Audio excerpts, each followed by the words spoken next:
Imaginez que vous achetiez un billet de loterie, que vous le mettiez quelque part dans votre chambre et que vous l'oubliez. Quelques jours plus tard, ce billet gagne le jackpot d'1 million d'euros, mais comme vous l'avez oublié, vous le jetez avec d'autres vieux papiers en nettoyant votre chambre. Comment vous sentiriez-vous si vous appreniez que vous aviez jeté 1 million d'euros? Je suis sûre que vous vous sentiriez très mal. Et si je vous disais que vous êtes probablement en train de jeter plus d'1 million d'euros en faisant certaines erreurs d'argent? Il est vrai que vous ne le jetez pas d'un coup, mais vous le faites lentement.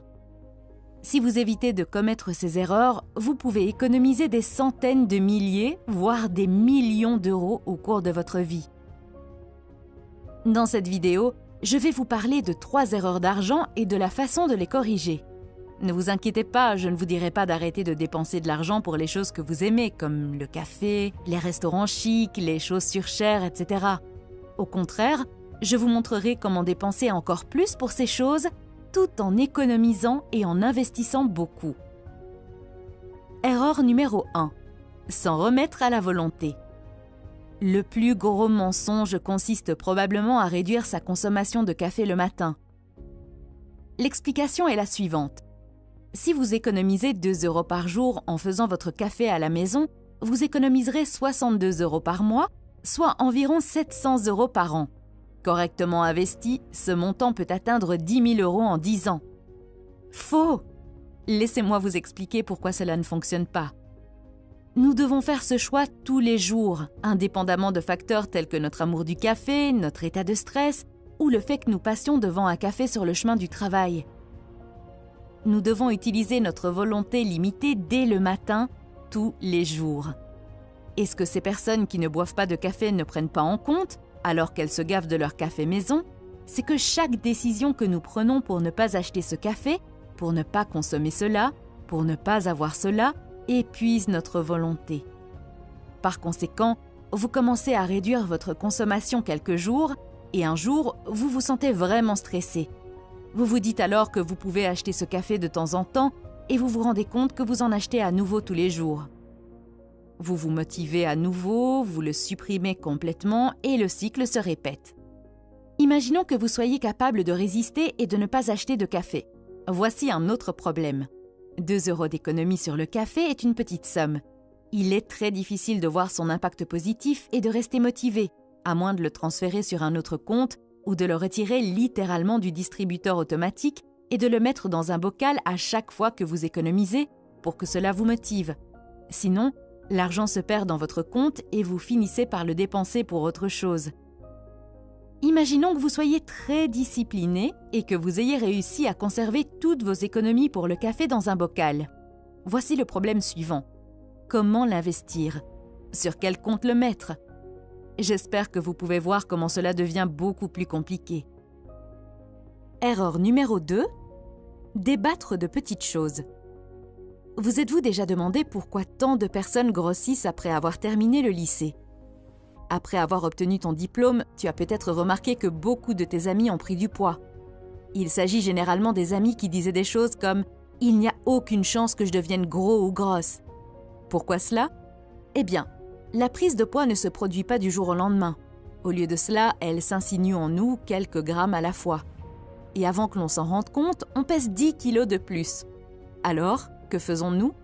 Nous nous submergeons de petits choix comme quelle marque de barres protéinées acheter? Quelles sont les meilleures chaussures de course? Au lieu de nous concentrer sur les grandes victoires que sont manger moins et faire plus d'exercice. Si vous y réfléchissez, l'argent fonctionne de la même manière. Nous passons des années à être obsédés par le moindre petit détail financier et nous n'agissons jamais dans les domaines qui comptent. Avant même de nous en rendre compte, nous avons des problèmes financiers et les régler nous semble insurmontable. En conséquence, nous ignorons complètement le sujet de l'argent parce qu'il nous fait sentir coupables, comme notre forme physique et notre alimentation. La raison pour laquelle il est logique de comparer la nourriture à l'argent est que, lorsqu'il s'agit de nourriture, nous ne suivons pas notre apport calorique de la même manière que nous ne suivons pas nos dépenses. Nous mangeons plus que nous le pensons et de la même manière, nous dépensons plus que nous le pensons. Nous débattons de petites choses comme les types de régimes, les types de chaussures ou les types d'exercices, de la même manière que nous débattons des taux d'intérêt et des actions en vogue. Nous écoutons des conseils anecdotiques récents sur l'alimentation, nous écoutons nos parents ou la télévision nous donner des conseils financiers. Tout comme pour notre forme physique, lorsqu'il s'agit de nos finances personnelles, la plupart des gens ne doivent se concentrer que sur 2 choses. Premièrement, ouvrir un compte bancaire sans frais et automatiser les dépenses, les investissements et l'épargne. Deuxièmement, investir plus tôt dans la vie pour faire fructifier son argent pendant plus de 30 ans. Mais ce n'est pas sexy. Et ce n'est pas aussi tactique que les économistes qui vous disent d'arrêter de dépenser pour tout. Erreur numéro 3. Pensez que vous pouvez attendre. La procrastination est un tueur silencieux, mais lent, de votre argent. Nous remettons tous les choses à plus tard, bien sûr. Mais attendre jusqu'à la dernière minute pour gérer plus intelligemment notre argent est l'une des pires choses que nous puissions faire. Chaque année où nous attendons pour commencer à investir et à épargner porte un coup dur à nos plans financiers à long terme. Voici un exemple. Disons que vous commencez à investir 100 € par mois lorsque vous avez 25 ans. Vous continuez à mettre le même montant dans votre portefeuille pendant 10 ans jusqu'à ce que vous ayez 35 ans. À l'âge de 35 ans, vous arrêtez de placer de l'argent dans votre portefeuille. Vous laissez simplement votre investissement croître jusqu'à l'âge de 65 ans sans y ajouter d'argent supplémentaire. Votre ami est au courant de votre investissement mais repousse toujours le moment de commencer. Finalement, il commence à l'investir à l'âge de 35 ans, soit 10 ans après vous. Exactement comme vous, il investit également 100 € par mois dans son portefeuille, mais contrairement à vous, il continue à investir 100 € par mois jusqu'à l'âge de 65 ans, ce qui signifie qu'il investit continuellement pendant 30 ans. Vous n'avez investi que 10 ans, mais votre ami a continué à investir pendant 30 ans jusqu'à l'âge de 65 ans. La question est donc la suivante. À 65 ans, qui a le plus d'argent, vous ou votre ami? Cela peut paraître surprenant, mais la réponse est vous.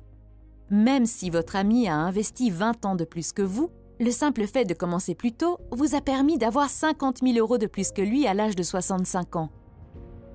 Il n'est pas difficile de devenir riche, mais cela demande du travail et une épargne régulière, et il est donc plus facile pour beaucoup de gens de baisser les bras et de remettre cela à plus tard. Malheureusement, chaque année supplémentaire que vous attendez pour commencer à investir fait qu'il est beaucoup plus difficile de gagner la même somme d'argent. Supposons que votre ami économise 200 € chaque mois et investisse avec un rendement annuel de 10%. Vous décidez également de faire la même chose que votre ami, mais vous commencez 1 an plus tard. Regardons maintenant dans un avenir de 40 ans et voyons comment cette différence d'1 an a eu un impact sur votre portefeuille. À première vue, il semble que vous n'ayez investi qu'1 an de moins, soit 2 400 € de moins, 12 fois 200 €.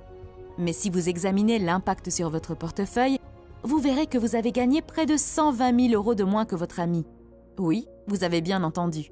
Le fait de commencer 1 an plus tard vous a fait gagner 120 000 € de moins, alors ne vous contentez pas de dire que ce n'est qu'1 an ou que ce n'est que 2 400 €. Maintenant, vous êtes probablement en train de dire « Ok, j'en ai entendu assez sur les erreurs. Pouvez-vous me dire maintenant ce qui fonctionne en matière d'épargne et d'investissement ?» La réponse est automatiser et construire un système qui épargne, investit et paie vos factures pendant votre sommeil. Je vous expliquerai cela plus en détail dans un moment, mais pour l'instant, gardez à l'esprit que si vous suivez les étapes que je vais vous décrire, vous serez en avance sur 99% des gens. Vous obtiendrez 3 grands avantages. Numéro 1, votre comportement de dépense, d'épargne et d'investissement sera automatisé. 2, vous n'aurez pas à vous forcer. 3, tout votre argent ira là où il est censé aller, automatiquement. La principale raison pour laquelle nous ne pouvons pas épargner et investir comme nous le souhaitons est le trop grand nombre de choix auxquels nous sommes confrontés chaque jour. L'automatisation est la solution pour réduire les choix et dominer votre argent. Pensez à la vingtaine de décisions financières que vous devez prendre chaque jour. Devriez-vous épargner davantage? Que devez-vous réduire? Qu'en est-il des investissements, immobiliers, actions ou fonds indiciels? Rembourser une dette? Avez-vous envoyé le paiement à temps? Est-il temps de rééquilibrer votre portefeuille? Etc. Face à un nombre écrasant de choix, la plupart des gens réagissent de la même manière. Ils ne font rien. Comme l'explique Barry Schwartz dans son livre intitulé « Le paradoxe du choix », plus nous sommes confrontés à des choix, moins nous sommes susceptibles d'agir. De nombreuses personnes pensent que les finances personnelles ne sont qu'une question de volonté. L'idée est la suivante. Si je fais des efforts, je commencerai à épargner davantage, je rembourserai mes dettes, je tiendrai un budget, j'arrêterai de dépenser davantage, je commencerai à investir. Malheureusement, quelle que soit la force de votre volonté, vous ne serez pas en mesure de faire tout cela. Mettre de l'argent sur notre compte d'épargne chaque mois est douloureux. Tout comme la réduction des cafés, vous pouvez le faire 1 ou 2 fois, mais si vous devez prendre cette décision à chaque paie, vous vous mettez dans une situation d'échec. C'est pourquoi l'automatisation est essentielle pour réussir à prendre le contrôle de nos finances. La beauté de l'automatisation est que vous devez prendre une décision une fois et la maintenir avec un petit effort. Pour montrer à quoi ressemble l'automatisation, prenons l'exemple d'Alex et de son système. Alex est payé le 15 de chaque mois. Son employeur déduit automatiquement 5% de son salaire et le place sur son compte de retraite. Les 95% restants du chèque de paie d'Alex sont versés sur son compte courant. Environ 2 jours plus tard, le 17, son flux monétaire automatique commence à transférer de l'argent depuis son compte courant. Son compte d'investissement prélève 5% pour lui-même, son compte d'épargne prend encore 5%. Maintenant, 85% de l'argent d'Alex reste sur son compte courant. Un jour plus tard, le 18 du mois, son système paie automatiquement ses coûts fixes comme Netflix, les charges, le prêt, l'assurance et transfère automatiquement de l'argent pour ses factures de carte de crédit. À ce stade, l'argent qui reste sur son compte est utilisé pour dépenser sans culpabilité. C'est l'argent du plaisir. Comme toutes les choses importantes sont prises en charge automatiquement, Alex peut l'utiliser pour tout ce qu'il veut. Alex aime faire la fête et acheter des chaussures. Il dépense 800 € par mois pour faire la fête et acheter de nouvelles chaussures. Je vous entends juger Alex pour avoir gaspillé de l'argent dans des choses comme les fêtes et les chaussures. Mais ce que vous ne savez pas, c'est qu'Alex a un plan de dépenses conscient. Je suis sûre que vous vous demandez ce que c'est, un plan de dépenses conscient. Un plan de dépenses conscient commence avec cet état d'esprit. Dépensez de façon extravagante pour les choses que vous aimez et réduisez impitoyablement les coûts pour les choses que vous n'aimez pas. Je répète, dépensez de façon extravagante pour les choses que vous aimez et réduisez impitoyablement les coûts pour les choses que vous n'aimez pas. Alex vit dans un quartier très bon marché, dans un tout petit appartement. Pour lui, un appartement n'est pas important puisqu'il est célibataire et qu'il passe la plupart de son temps au travail. Il ne paie pas non plus d'abonnement à une salle de sport. Il préfère courir dans le parc plutôt que de s'entraîner à la salle de sport. En d'autres termes, Alex a identifié les choses les moins importantes pour lui et a réduit impitoyablement les coûts qui y sont liés. Il a utilisé cet argent pour des choses qu'il aime, comme la fête. Vu de l'extérieur, il peut passer pour un type qui n'est pas responsable de son argent à cause de ses dépenses en soirée et en chaussures, mais en réalité, il est en avance sur la majorité des gens. Le plus gros problème est que la plupart des gens ne décident pas de ce qui est important pour eux et de ce qui ne l'est pas. La plupart d'entre nous ne réfléchissent pas consciemment à leurs dépenses. Nous ne regardons pas l'avenir et ne planifions pas la destination de notre argent. Nous traversons généralement la vie en faisant n'importe quoi et nous voyons nos habitudes de dépenses dans les factures que nous recevons à la fin du mois. Ainsi, à la fin du mois, Alex a passé moins de 2 heures à surveiller ses finances, mais il a investi 10%, économisé 5%, payé toutes ses factures à temps, remboursé sa carte de crédit et fait des dépenses extravagantes pour les choses qu'il aime sans se sentir coupable. Si vous êtes intéressé par l'automatisation et la création d'un plan de dépenses conscient, voici une formule en 2 étapes. Tout d'abord, catégorisez vos dépenses. La catégorisation recommandée peut ressembler à ceci. Catégorie 1, coûts fixes. 50 à 60% de votre revenu net devrait généralement être consacré aux coûts fixes. Ce sont des choses comme votre loyer, votre hypothèque, les services publics, etc. Catégorie 2, investissement.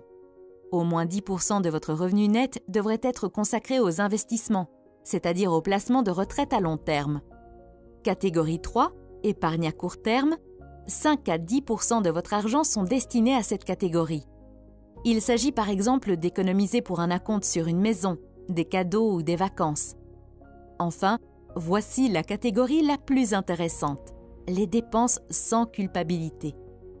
Vous devez y consacrer 20 à 25% de votre argent.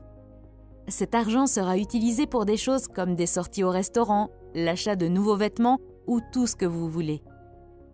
Une fois les catégories établies, voici un deuxième exercice pour compléter votre plan de dépenses conscient. Cet exercice s'appelle penser, vouloir et faire. Prenez une feuille de papier vierge et écrivez combien vous pensez dépenser dans chacune des catégories que nous venons de décrire.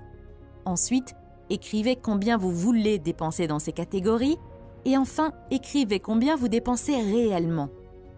Pour vous faciliter la tâche, vous pouvez jeter un coup d'œil à vos dépenses des 30 à 60 derniers jours. Une fois que vous aurez terminé, vous saurez quel type de changement vous devez apporter. Vous découvrirez peut-être que vous dépensez plus que vous devriez pour certaines choses et que vous devez les ajuster. Sur la base d'un plan nouvellement ajusté, vous pouvez commencer à mettre en place des ordres de paiement automatiques sur votre compte afin que votre nouveau plan soit mis en œuvre sans aucune implication de votre part. Je suis sûre que certaines personnes vont dire que la création d'un plan ne va pas fonctionner pour elles car elles ont beaucoup de dépenses imprévues. Vous avez probablement entendu des choses telles que « Mon Dieu, chaque fois que je pense que j'avance, ma voiture tombe en panne ou je dois remplacer des appareils ménagers. Je ne m'attendais pas à recevoir cette contravention, etc. » Voici l'astuce. Une grande partie de ce qui semble imprévisible est extrêmement prévisible sur le long terme. Ce qui semble être des dépenses surprises n'en est en fait pas si vous analysez vos dépenses de l'année passée. Ce que personne ne fait, bien sûr. Par exemple, cette réparation surprise de la voiture, elle peut ne pas avoir lieu le même mois, mais chaque année, vous dépensez en moyenne environ 400 € en réparation de voiture. Cela représente 33 € par mois. Une fois que vous savez cela, mettez en place un dépôt automatique sur votre compte d'épargne et le tour est joué. Merci beaucoup d'avoir regardé. J'espère que cela vous a été utile. À bientôt.